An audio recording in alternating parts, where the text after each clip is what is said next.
Hi, great to see so many of you here. So, hi, my name is Kenneth, as you just said. I am Danish, so we used to be the most happy people in the world, but now these Norwegians, they apparently are more happy than we are.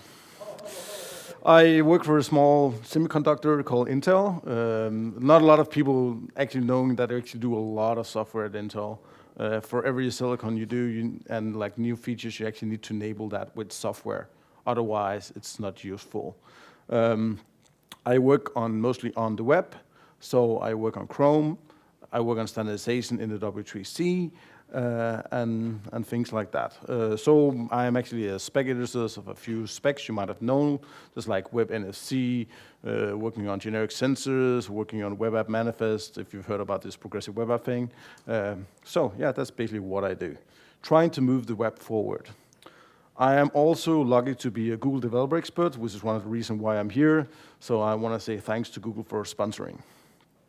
So we're here to talk about smart devices.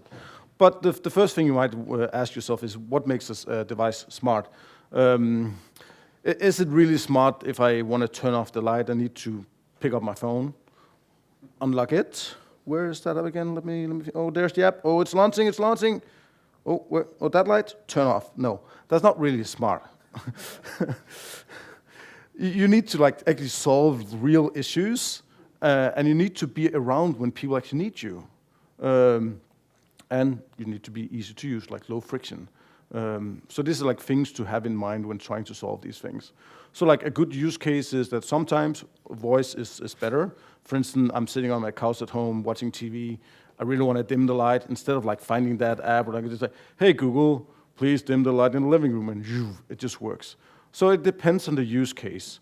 You really don't want to be friction, don't want to create friction, don't want to confuse people. You don't want to force people to download that app. They just want to do things. In some cases, it might make sense, but most people, they just want to do things and they want to do it right now. Not 5 minutes from now, not half an hour, they want to do it now. Imagine, for instance, you could be in San Francisco, you want to pay for a car, and you're there, you have shitty Wi-Fi or connectivity, it even might cost you a lot. And they say oh, you need to download this app, it's only 100 megabytes. And then you might be you need to create an account, which is super annoying on a mobile phone. And then maybe you can pay for your parking. So maybe there are better solutions to that. And another thing to keep in mind is that having an app for everything, that might be fine if you just have one for your heater and one for the lighting. But in the future, people talking about Google, they always talk about the ambient computer, everything around you will be computerized in some kind of way. And you cannot have 100 different apps on your phone. It will just not make it nice. It will be like Windows. Everyone probably remembers this. You can never find that icon you're looking for. And it's exactly the same on mobile phones today. There are too many icons. You have a lack of overview, and then you get these updates for apps that you never, ever use. It's just annoying. And in some places in the world, it actually costs you a lot of money as well. So let's look at usages. So there's if you talk about smart devices, there's some use cases for things that you do every day, like turning on the light or turning off the light. Some that you use once in a while. It might be changing the temperature of your fridge because it's summer and you really want those beer really damn cold. So, like I said with parking, that's maybe something you do once a year. Or maybe you never go back to that place. So maybe there is a better model. We want this low friction and ease of use, and everyone gets that on the web because everyone understands URL. You just type it in, and there you are. That's the experience. But something has been holding the web back for a couple of years, especially in comparison with native app. It's it was just not performant enough, and people were complaining. It was not the nice experience, so people got frustrated, and they didn't really like it that much. But a lot of things has happened. We've really, as I said, I work on Chrome. We've really focused on speed, and I can show you a lot of examples of apps that people cannot tell that they're web apps. They're just as performant as regular mobile native apps.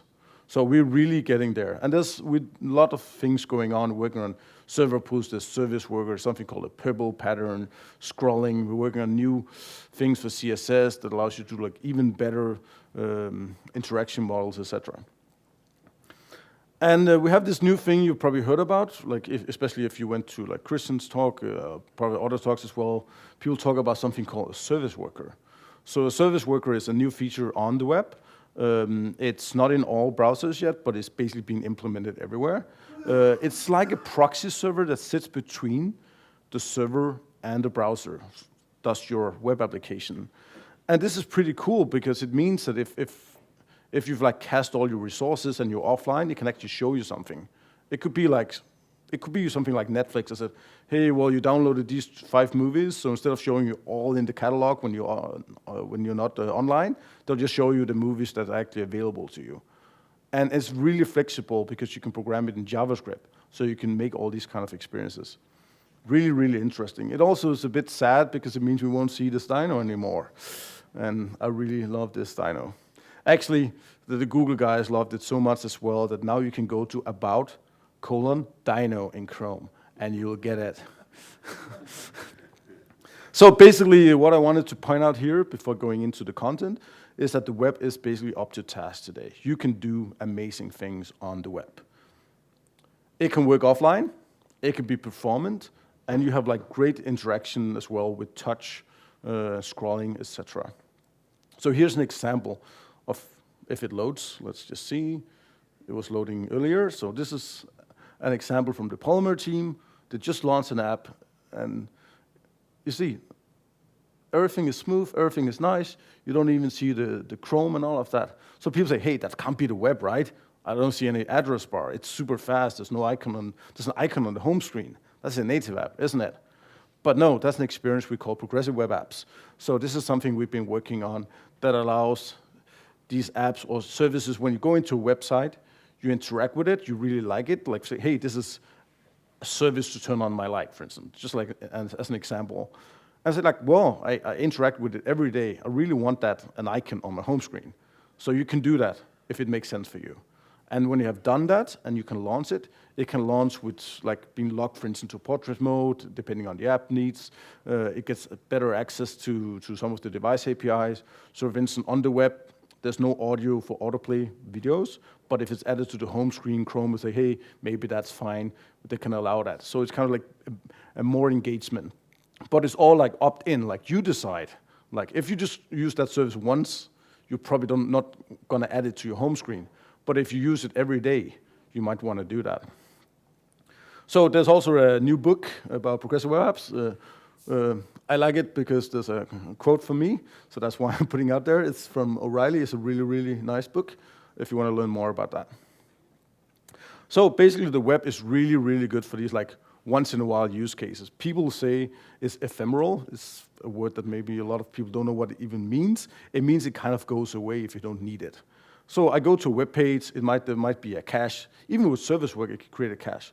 But if I never, ever use that website again, it will kind of slowly get removed because there's no more room on my phone, for instance. It will delete like caches for web page you haven't been to in a while, including service workers. But if you interact with them once in a while, fine. It also works the way that they're not like downloading things in the background when you don't need it, because when you go to a website, at that point, the service worker can update things in the background. If you don't go to that website, that will just not happen. So this is the big difference from native app and these progressive web apps. It's also nice, they can be handy, like you can add them to home screen, so it'll be handy like when you need them. And there's no clutter, because you don't have all this address bar when you don't need it, when you really interact with these progressive web apps. So they act really app-like. And the major thing about the web is that it's safe, because like all the APIs were designed with this in mind. You don't want it to be dangerous surfing around the web, so you just put in a URL and suddenly people will attack you or listen in on things. So it's really, the web is always meant, all the new APIs are designed with safety in mind, and they live in a sandbox. But some of these devices, you might say, they live outside of the sandbox, right? So how do we deal with this? Can we do that? Yes, the web can do that. So one thing I want to keep in mind, because I'm going to talk about two technologies, something called Bluetooth and something called USB, is that depending on what technology you should use, it depends on the use case. Like, users don't care; they just want something to work. So these are the technologies. You probably recognize the logos. Oh, this is actually a slide for another conference. I forgot to remove. I was like wondering, what is that doing there? So let's look at Bluetooth. So what are the advantages of Bluetooth? Well, it's widely used.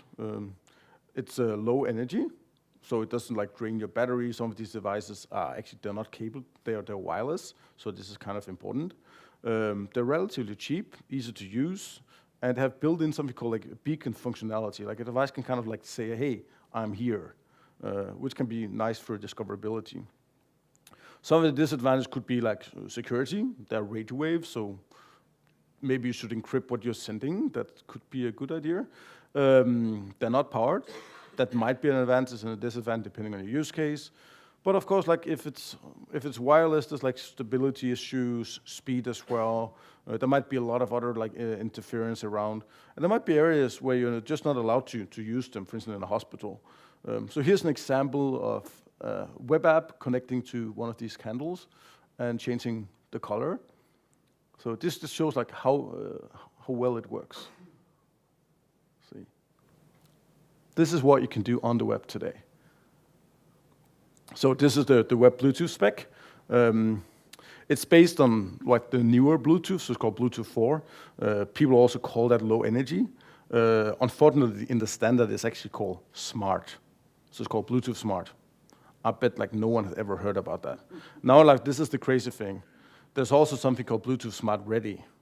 And people want, what is that? So it's not smart, is it ready? It's because it's Bluetooth Smart and it also works with Bluetooth Classic. So it's more. Yeah, I don't know how people come up with branding.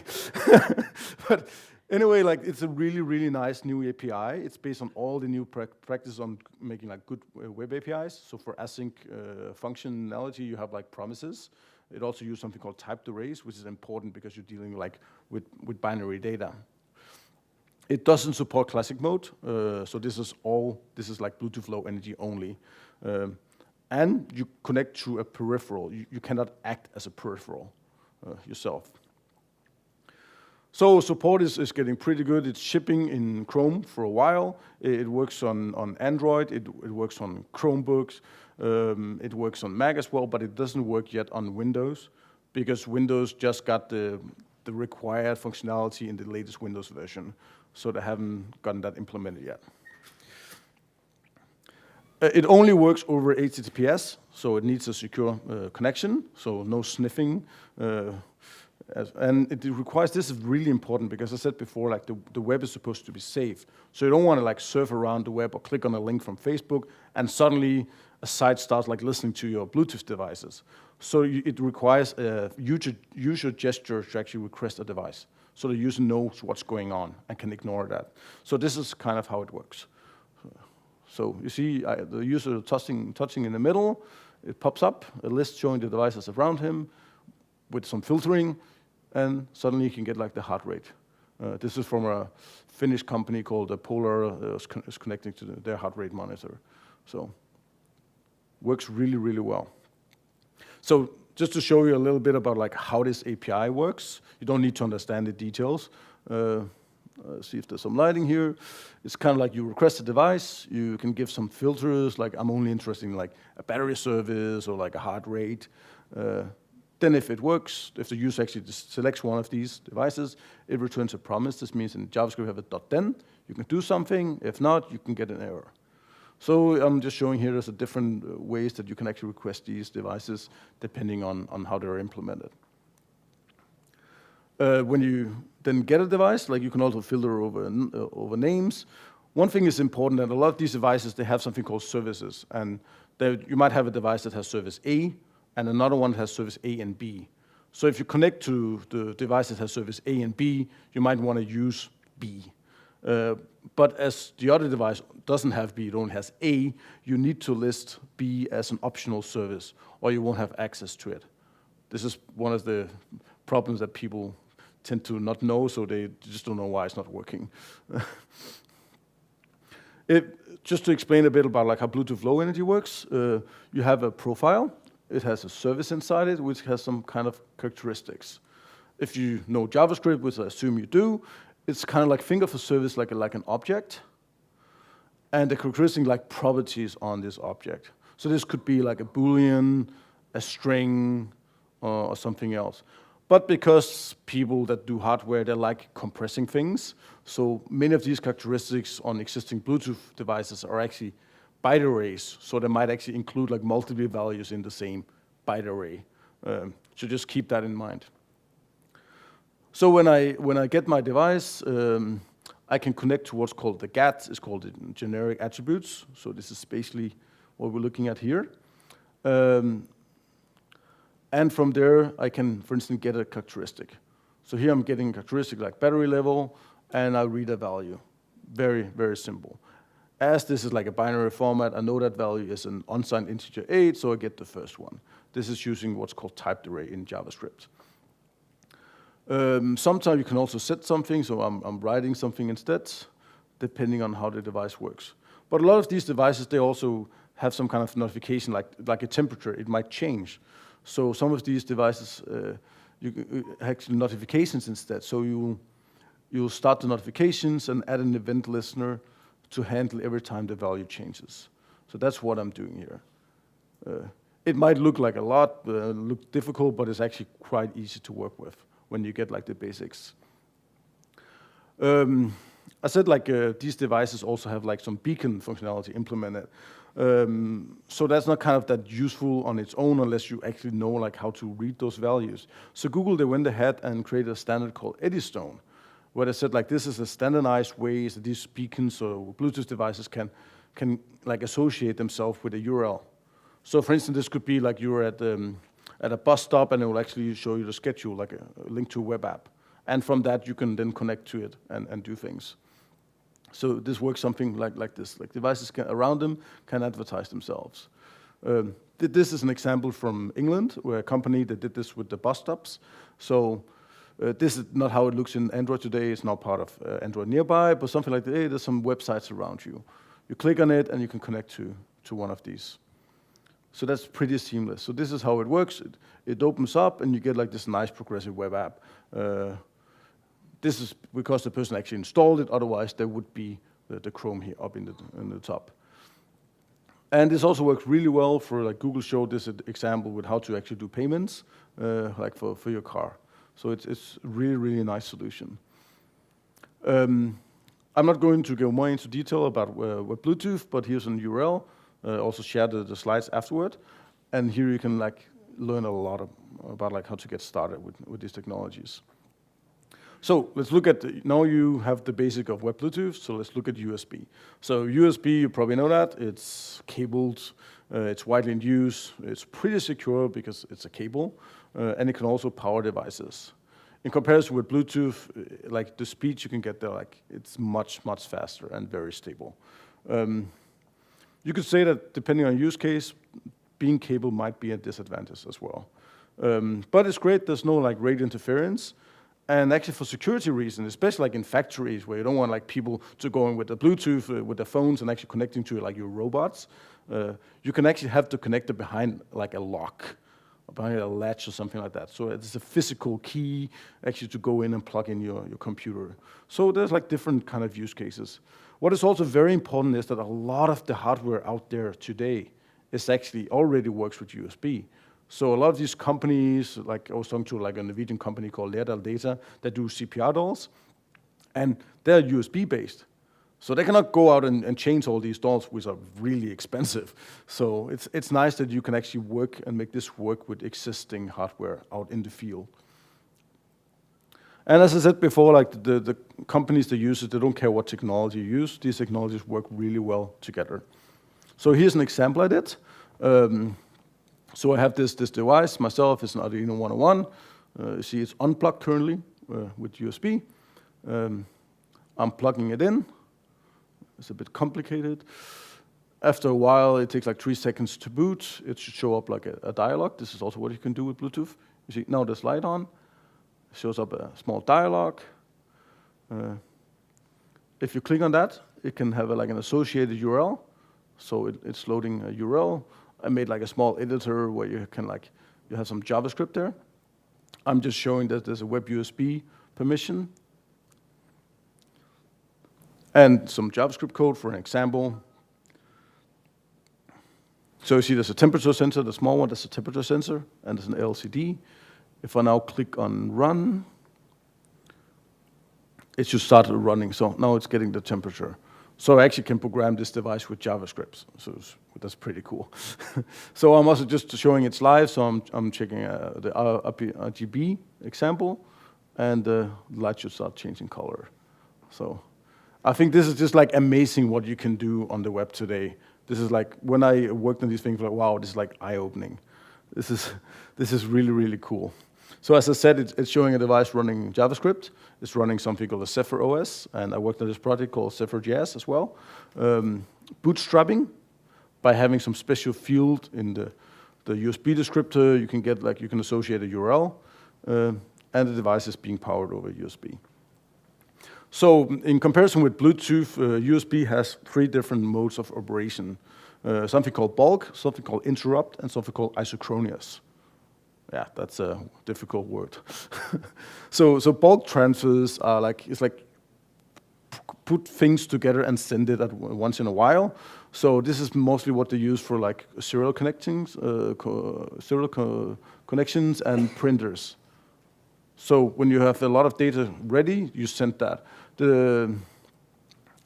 And that's kind of like bulk. And then you have but some other devices you want it immediately. Like if it's a keyboard and I'm typing, I don't want to wait until I've written 5 different words before it's actually sending it. Latency is really what matters here. So then you have something called interrupt transfers. So they guarantee maximum latency between these. So they're not as efficient, like you see with the bulk. They're the fastest, but there's no guaranteed timing. The last one is basically if you have a web camera, you want to see a live stream. If there's a bad connection, if it cannot follow up, then drop some frames. Just show me live stream. So that is what isochronous is for. With USB you have some headers you set on the device. They added some additional headers where you can create more security and restrictions and do something like the bootstrap as I was showing. So this was the bootstrap again. You can show this dialog with a URL, you click on it, you go to that website. There's a few issues, I put them in my slide for people who want to read them later, on special platforms like on Linux, you have modem manager, so if you try to make a serial device, it might try to steal that connection. On Windows, there's also a few issues. All of these can be solved, but it's just something, if you work with USB, you might have to deal with OSs trying to do some things that you didn't expect them to do. So just keep that in mind. The API is very similar to Bluetooth, but it of course follows how USB works. So now in JavaScript we have something, I said we're using promises, so you see a lot of .then. In JavaScript today we have something called async await, so this can look much nicer. This means that actually in JavaScript, it will actually stop execution at this point until that fulfills, and then it will continue. So that is super nice. So you see, I request a device exactly like with Bluetooth. Then I have to open the device, select configuration, claim interface. This is how USB works. I have something called a control transfer. And here I'm transferring in, I'm asking for data. I know that's text, so I use a text decoder and I decode that. This is how how USB works. It works today on Chrome, on Linux, Mac, and Windows, and it even works on Android. And this is shipping since, I think, a month ago in Chrome. So this is really cool. This is something you can use today. And if you want to learn more about that, there's a URL as well. Wow, I know that's a lot of info, but unfortunately I have a lot more. So something to keep in mind that a lot of people, when I'm talking to companies, is that a lot of companies, they need to track stuff. A lot of people actually selling things, or they have a stock on inventory of some kind.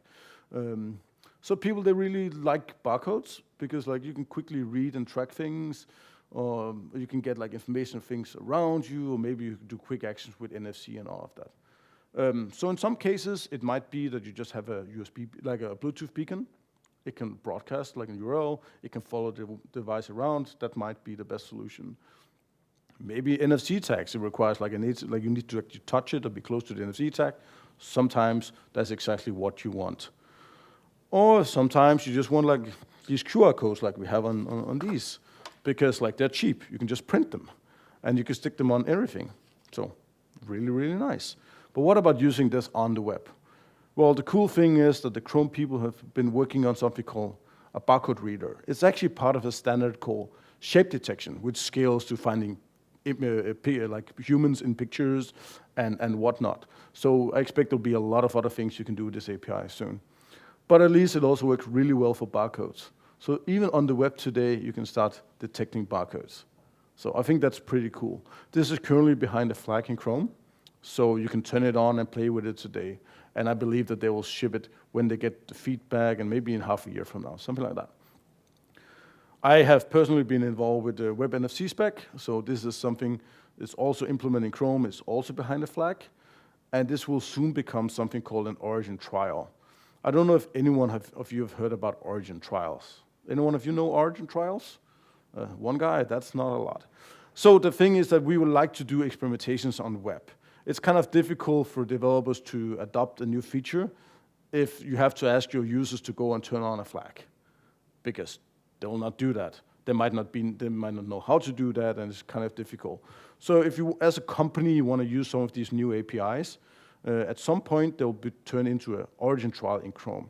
This means that you on your website can request a token from Google. This token you'll put inside your website, either as in the request or as a meta tag, and everyone going to your site will then suddenly have this feature enabled. So you can actually test things live with some of your users and find out whether it's good. The token will change every Chrome release, so that actually, because they're forcing you to make it work without the feature as well, and also because they might change the API depending on feedback. So this is the new way they interact with the companies and users for new features. So this is really powerful. There's a few limitations, like if you're Facebook and suddenly you ship this to, I don't know, 2 million users, there's like a hard limit that's only maybe 100,000 users in total. Then they'll turn off the features for the rest. But it's a really nice thing. I'm showing a simple example of what you can do with NFC here. I can do push, so when I push I don't know, NFC works the way that you have like passive tags. They have no power. And then you have like active devices, so like my phone. If I place this close to a tag, this will send out electromagnetic fields, which will actually power that device, that tag. And at that point, you can read and write. So that happens like, it will probably say bing, bing, your phone, and it'll read and write. So here I'm doing a push. If I touch one of these tags, it's actually going to write this. On the same way, like here, I'm doing a watch. So I want to read things. And I can like even do some filtering what I want to read, because like there might be a lot of tags configured differently.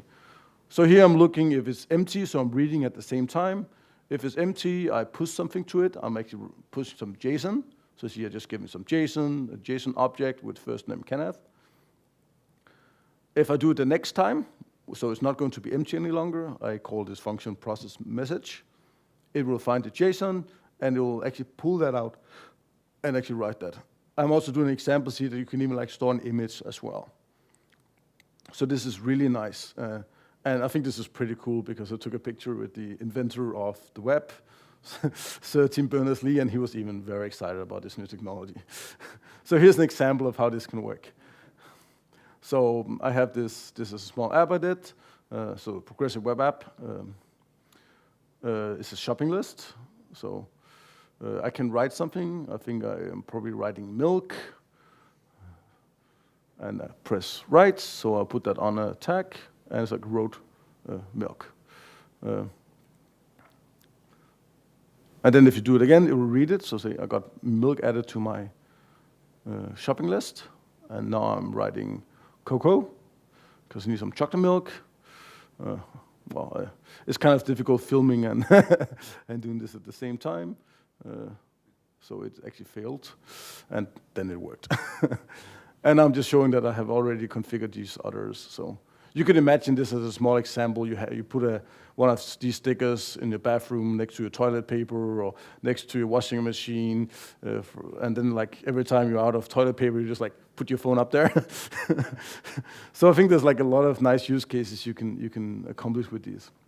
But what about like connecting to other devices and controlling and receiving data? Like something like sensors. Sensors are very, very popular and common today.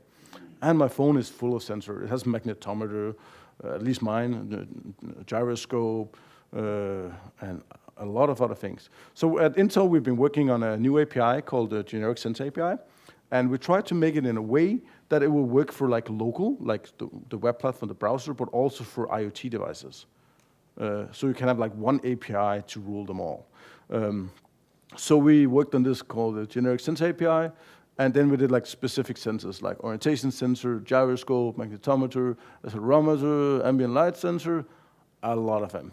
But when I got into like all these sensors, I thought, wow, I want to buy a book. I want to learn like how you deal with sensors, like how do you do this sensor fusion, how do you figure out that I'm shaking my device, but I found out that doesn't really exist. It seems that most of those people working on these sensors, they want to keep this secret, and people who implement online, they don't really know what they're doing, but it kind of seems like it's working. So I actually took all of my experience and I wrote like a motion sensor explainer. So if you have any interest in sensors, this is a good place to start. So this is also a very nice API, very easy to use. You generate an object, like a new accelerometer. It might not even exist on the device. It might not support the options you're giving it. Then there's an on-reading. You could also add a event listener reading to get the events, and then you start them. When you press start, it might fail or not, depending on whether it has the sensor or whether it can fulfill the options. So here's an example where I'm doing like a fusion between, you don't need to understand the details, but I'm doing a fusion between a gyroscope and accelerometer. This is something called the complementary filter. So this is like a known way of doing this. I'm just showing you that this is possible with this new API. So you see I'm using the on-reading on the gyroscope, and every time I do that, I get the accelerometer value as well, and I mix them. So this is really, really nice. So I want to show you a small video of like how you can do this. Because the cool thing is that now you have like one nice API for dealing with sensors. You can also use like remote sensors, for instance, using web Bluetooth, and expose them in the same exact API. So I have been doing this with a small example, and I'm using this, like I have this nice headset from Google at home. It comes with a nice Bluetooth controller. So I said, like, why not use that as a sensor? So I hooked that up with my small demo. And your phone should not be calling while you're doing a presentation. And see, this is what you can do using web Bluetooth today. And this took me like half an hour because like I knew like how the sensors worked. I already implemented the demo, so it's just like exposing it over Bluetooth. And actually I thought like this is funny. So I had this device at home as well. So hey, and I had this device like, hey, I can do that as well. So yeah, that works as well. So the cool thing with this device is that I actually wrote all the code on the device itself in JavaScript. So at Intel, because we were talking about like this web Bluetooth, so I showed you this demo before, they actually turned that into a product. So we have this like called the Zephyr OS, and the Zephyr JS, which is like a JavaScript runtime on top of Zephyr. And when you plug your device into your computer, it actually launches a website, which has an ID inside. And there you can just like program your device. And press like deploy or run, and it actually runs on the device itself. So here I'm actually showing you the code that's running on the device. I actually implement generic sensors on the device itself, so you see it also has a gyroscope, it has an accelerometer. I just pack the values together, send it over the wire. This is a bit bigger. And on the other side, I just unpack them and do the opposite. That's basically it. So what I want to say is that the web is really ready for creating all these like app-like experiences. You can effortlessly connect to Bluetooth and USB today on Chrome, and we expect to see this in other browsers as well. I've at least had some unofficial interest from other browser vendors. So that's pretty cool. NFC support, barcode readers, that is working in progress, and I expect to see this at least within a year in Chrome as well. Generic sensor API is shipping very soon as an origin trial in Chrome. You can try it today, and there's a lot of examples, and we're going to show a lot of demos at the Chrome Dev Summit soon in the US as well. So basically, the web is ready. Let's go build the future. If you want to see the slides, they're up at this address. And if you want to follow me on Twitter for all my ramblings and whatnot, this is my Twitter account. So thank you very much for listening.